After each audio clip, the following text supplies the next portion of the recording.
Hey, everybody, welcome to another episode of the LitRPG podcast. I am Ramon Mejia. Every week, I bring you the latest LitRPG news, reviews, and, of course, author interviews. And this is episode number 34 of the podcast. Before we get our show again, we always want to thank our great supporters on Patreon. Jay Taylor is the highlight of this week. He has upped his Patreon pledge to $10 a month. That's more than doubling his original Patreon pledge. So Jay Taylor, I just want to say thank you very much. And if anyone else wants to support the podcast, by that means you can do so at patreon.com/Geek Bites Podcast, where you're supporting this podcast and of course that other one I do, Geek Bites Podcast. Okay, on to new releases and reviews. We have this week I'll be reviewing Eden's Gate, the Reborn, a LitRPG adventure. Additionally, I'll be reviewing 3 short stories in the Gamer's universe: Operation Catspaw, Operation Snowblind, and Operations Pirates vs. Drones. Additionally, I'll be reviewing Potty Mouth. And finally, More Than a Game, Fayroll Book Run. This is that new LitRPG from the Russian side of the world. It's actually been translated in English, and this is the first book in, I think, 11 or 12 book series. So there we go. We have a bunch of stuff to review this week. We are going to begin the show, of course, though, with LitRPG news.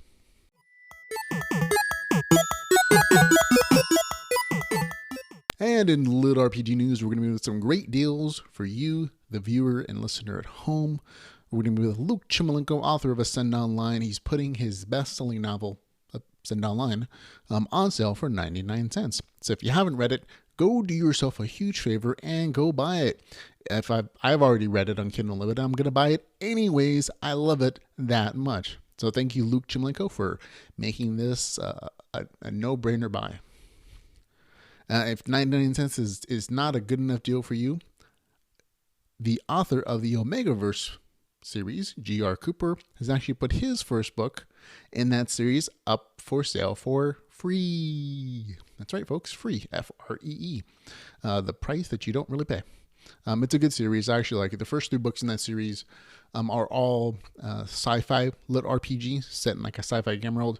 Book 4, however, jumps into a fantasy world. It's the same universe, same main character. It does transition into a fantasy world, though. So it's a really interesting series. I enjoy both sides of it, sci-fi and fantasy. So I enjoy it. Go get it for free, though.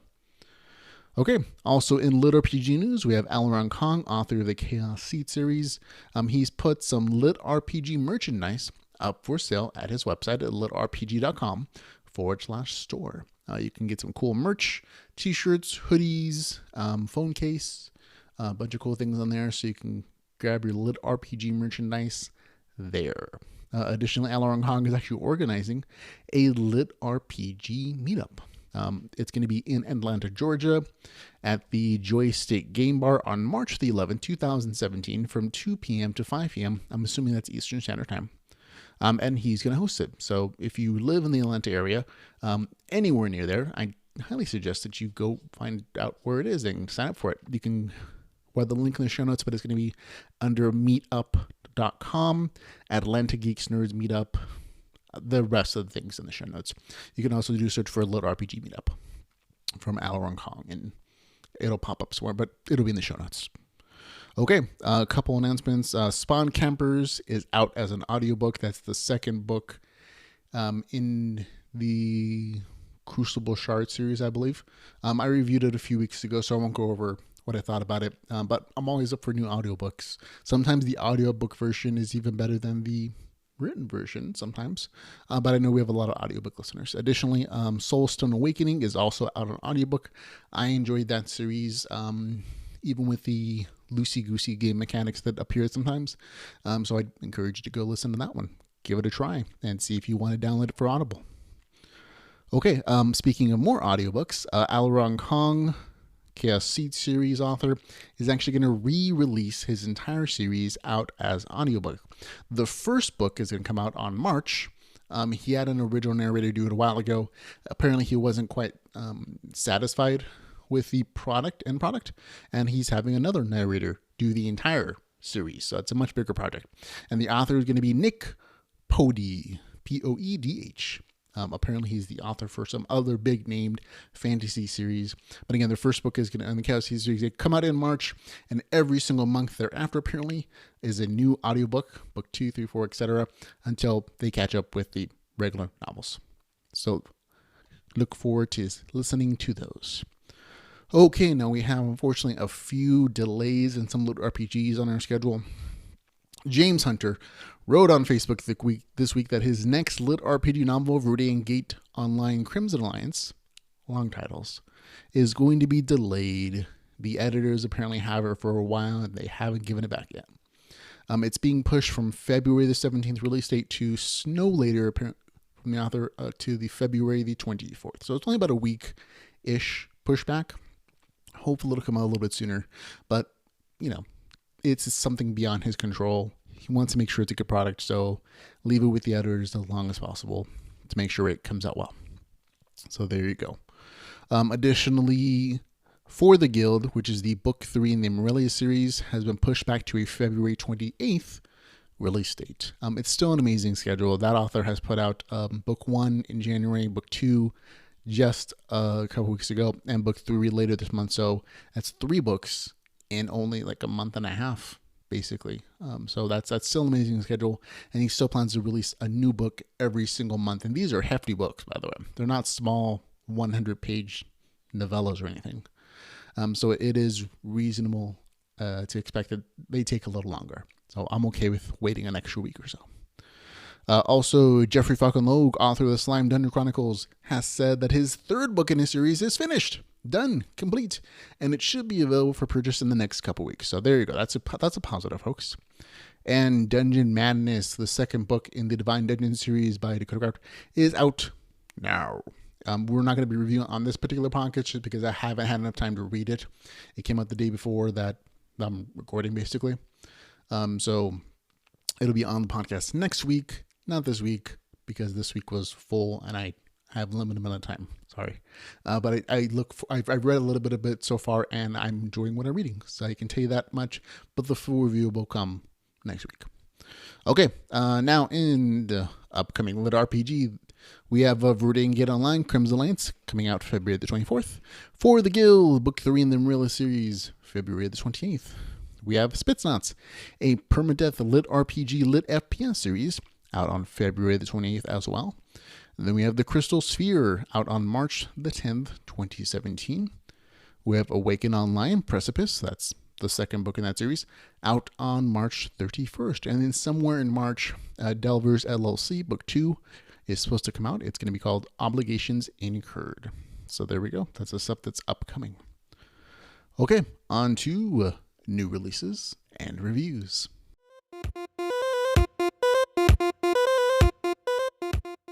Okay, new releases and reviews. I reviewed the LitRPG that has come out recently on Amazon for people to purchase. I'm going to begin with something that came out last week, but I had to push it into this week's schedule because things get busy. Eden's Gate, The Reborn, a LitRPG adventure written by Edward Brody. This is a 317-page novel, $3.99. It is available on Kindle Unlimited. Now, there are 2 basic storylines within this particular novel. One is the one where the main character explores a new world he's trapped in, goes on quests, gets equipment, learns some magic. That's part of one. The second storyline in this is an exploration of how non-gamers would feel if suddenly 5 million people were killed and their minds were trapped inside of a virtuality full immersion video game. And how people feel when even more people voluntarily do the same to get into that game world, knowing that it'll kill them. Now, the United States and other world governments actually feel threatened, and they try to shut down the game. And this is part of the plot of the storyline in this particular series. It's very interesting. I really like the story. It felt familiar, yet fresh. The opening plot line kind of feels a little bit like a Sword Art Online. The premise is set up similarly, where the players of Eden's Gates are trapped in the game by a mad developer. Only in this case, the players' bodies die, so there's no hope of returning to Earth yet, I hope. Might get a weird plot twist in book 2 or something. I don't know. But I really enjoyed the realistic fear-based reaction of general society to this event. I always thought it was kind of weird in Sword Art Online how nobody really seemed to freak out in the real world that this happened to their people. Or at least that wasn't explored in the light novels or the animated series version of it. And that is definitely explored here. Like, people freak the heck out. And they want to shut it down because they don't understand this weird VR gaming immersion stuff. Which is honestly justifiable considering that 5 million people just were murdered and their brains were uploaded to a video game, to a MMO. Now, the main character, Gunner, is super likable. I find myself rooting for him from the very beginning of the story of Eden's Gate. I also really like that there are realistic consequences for the decisions that the main character makes as he starts his new life in Eden's Gate. If he makes poor decisions, selfish ones, there are bad consequences. When he makes good decisions, good things happen, of course. But he can never replace the lost reputation or the consequences of his bad decisions, no matter how much he tries. They're just, done. So there's no takebacks. This is a very flexible world where reputation actually matters. Now the game mechanics they're pretty standard. There's nothing like super new and amazing. You have health, mana, stamina, damage percentages, all that good stuff. There are no set classes, but an open skill system where you can basically learn anything you spend your time on, whether it's magic and swordplay or whatever it's going to be, which I like. I like flexible mechanics like that. They allow for more interesting and well-developed play styles potentially. Crafting has only really been explored in this particular story with the ability to upgrade weapons with the Ruin Stone, so I'm hoping to see more crafting stuff, maybe in book 2, or if the author decides not to explore that, that's fine too. This is still a fun, actiony adventure story. And I kind of like the magic system that was set up. I wanted to learn all the different types of spells in the game, which is always a good sign for me that this is a good lit RPG when I start planning out my own characters in this game world. So it's a good plus for me. It's a solid story, well written, engaging, good action, good adventure. I can't wait till the next book comes out. I give it a solid 8 out of 10. So that's my recommendation. Okay, next we have The Gamer's Universe. Now this is actually going to be 3 short stories. The Gamer's Universe is created by S.R. Witt as a part of a PhD level writing program called Phoenix Prime. He collaborates with J.L. Hendricks, who's also in the program, on a couple of the short stories set in this universe. While this story series is not directly advertised as LitRPG, part of the description of each book states, if you're a fan of LitRPG, gritty science fiction, adventure, cyberpunk, or multiplayer games, this is the series you've been waiting for, which is why I'm going to review it. Because they kind of imply that it's LitRPG. Okay, now each of the 3 stories I'll be talked about has its own separate novel. They're each priced at 99 cents and they're available on Kindle Unlimited, so all big pluses there. Each short story is about 40 to 60 pages or about 10,000 to 12,000 words. And I'll be reviewing each entry as an individual story, and then I'll give my overall opinion of them as LitRPG at the very end. Okay, so we're going to begin with Operation Catspaw. This is written by S.R. Witt. Now, a group of mercenaries take the job to retrieve some valuable tech from a space station. If they succeed, they get a bunch of points to use to pay bills and get upgrades. But it turns out that tech is attached to a person, specifically a vulnerable young girl in a glass tube. This is a cool infiltration story. It's very sci-fi. It's set in the far-flung future where there are space stations, spaceships, augmented people like cybernetic people with an augmented reality system, which I'll talk about a little bit later. And it's a cool infiltration story. Lots of great action. Can't complain about it at all. It's short. 42 pages, but it was a very engaging story. So I liked it. Now, next story is going to be Operation Snowblind. This is the second book in the series. It is written by S.R. Witt and J.L. Hendricks. Okay, one of the characters I should say from the last story is the lead character in this story, Zotz. He takes the lead in this particular story. He's a former mining slave, and he was rescued by the space crew he is now with. He leads the team in an operation to sabotage a mining colony while he tries to preserve the lives of the mining slaves he discovers there. So it's very much a backstory story with this particular character, and it's really well done within a very short amount of words. I have to say that. It's not as actiony as the previous story as Operations Catspaw, but it is a little more hacker-ish. I liked the backstory for Zot. It's a very interesting way to describe him, his motivations, his character. I enjoyed it. There's a cool use of drones. There's a cool use of artificial intelligence to exploit the tech at the mining facility. It's good sci-fi. I liked it. Okay, on to the last story in this trilogy. Operation Pirates vs. Drones. Gotta love that title. Again, this is a collaboration between J.L. Hendricks and S.R. Witt, although J.L. Hendricks takes point on this particular story. Now, in this story, another character from the very first book and second book, Throd, who's a half-war machine member of the Metal Rats, books passage on a pirate ship to complete a mission involving taking on the cybernetic scourge of the galaxy. And it's fun. This one's actiony, but it's also very interesting. There are some really solid twists in the space pirate story that I enjoyed. It's also told from the perspective of the pirate captain of the ship, and it was really nice to see a non-game player operator's point of view in this universe, to see how other people view that particular feature of this universe. And it was kind of cool. I like the villains. It was, again, action-oriented, but it's also very army-y, piratey, space pirate stuff, which is kind of cool. And I don't personally like water pirates, but space pirates for me are a big draw. I like them. So that's cool. Of the three, this is definitely my favorite. And that's Operations Pirates vs. Drones. I enjoy them all. Okay, now my opinion of the three short stories. On all of them, there's action, there's cool technology, there are moral choices throughout them, and there's always backstory. However, this is definitely sci-fi, and it's not LitRPG. Now, in this universe, there's a corporation that uses augmented reality to hire operators to complete missions. They're kind of like mercenaries, but the system they use for their missions is gamified. There are points instead of hard cash.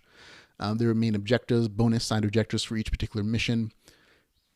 And the activities of the operators are also broadcast to undisclosed subscribers for entertainment value.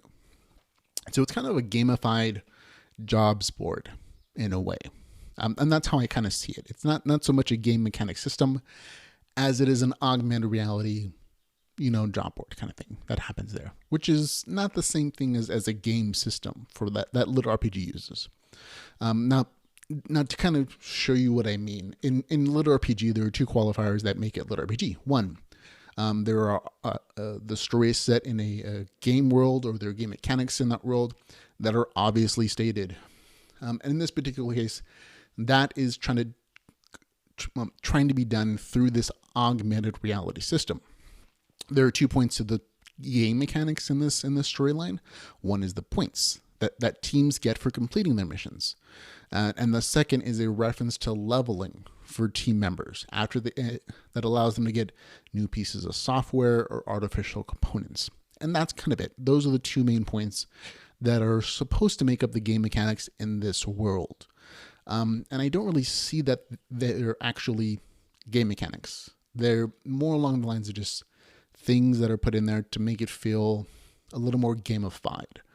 And that's not the same thing, to me, anyways. And I kind of explain this in this way. If I can replace the words points with credits and leveling with upgrades, and that destroys any sense of a game system, it probably wasn't a game system in the first place. And to be fair, this isn't really a drawback. It's just a statement of my observations in reading it. The authors don't directly claim that this is a LitRPG story. They kind of infer it in that statement I read earlier, that this is if you're a fan of LitRPG and gritty science fiction, etc., this is the series you've been waiting for. This is, and it just isn't LitRPG for me. It's still a really good series. I liked the characters for the Metal Rats crew. They kind of give me a real Firefly vibe, which is really good. And I like the stories. It's just they're not LitRPG, which is kind of a disappointment. So that's kind of it. I mean, that's kind of my opinion. I definitely recommend them as sci-fi stories, just not as LitRPG stories. So there you go. Okay, on to the next review. Potty Mouth. This is a short story in the Caverns and Creatures universe, written by Robert Bevan. It is 26 pages for $2.99, and thankfully it is available on Kindle Unlimited because that price point is a little high. Now, if you've never read the Critical Fail series by Robert Bevan, that's the same universe here.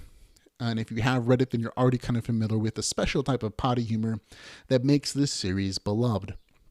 Between full book releases, the author also writes short stories, about 25 to 30 pages each, with the same characters from those larger novels in the Critical Failure series.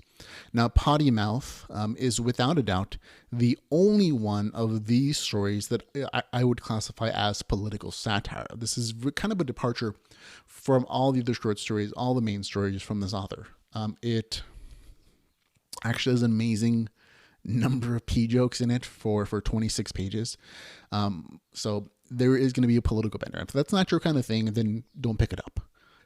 If you're okay with that kind of storyline, you might find it entertaining. You might not. I can't tell you how to feel about it, but it is political satire. Robert Bevan has also stated that all the profits earned from this story, Potty Mouth, will be donated to the ACLU.